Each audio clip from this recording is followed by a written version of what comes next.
आज मी करते सुखा जवला घालून ऑमलेट। खायला खूप सुंदर लागतं, बनवायला अगदी झटपट।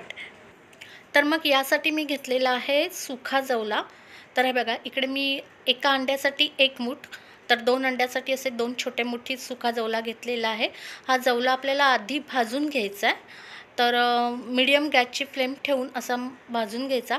एक 4 ते 5 मिनिटातच तो भाजून होतो, लवकर भाजून होतो। थोडासा कुरकुरीत होईल, रंग पांढरट होईल आणि वास येईल की गॅस बंद करायचा।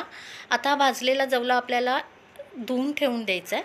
आणि ऑमलेटसाठी मी इथे एक मोठा कांदा बारीक चिरून घेतलेला आहे। कांद्यामध्ये थोडंसं मीठ घालून एक 3-4 मिनिटासाठी ठेवून द्यायचं, म्हणजे कांदा चांगला नरम पडतो। आता हा नरम झालेला कांदा असा मी हाताने चुरून घेते, म्हणजे तो ऑमलेटमध्ये चांगला बसून येतो।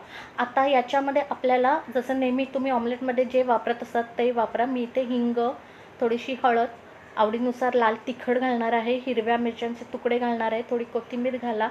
आणि 2 अंड्याचं आज मी ऑमलेट करते, तर ही 2 अंडी फोडून या मिश्रणामध्ये सगळी चांगली एकजीव करून घ्यायचं आहे।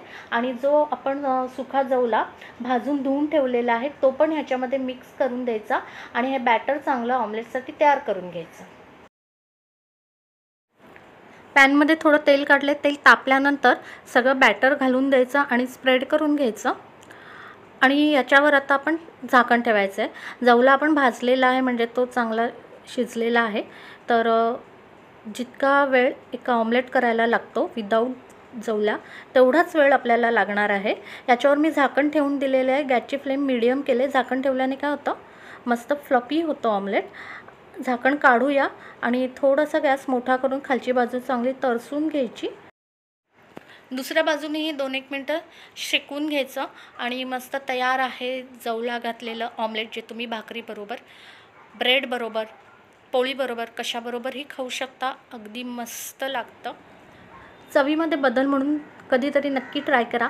रेसिपी आवडली असेल तर नक्की लाईक करा, शेअर करा व चॅनल सबस्क्राईब करा। थँक्यू।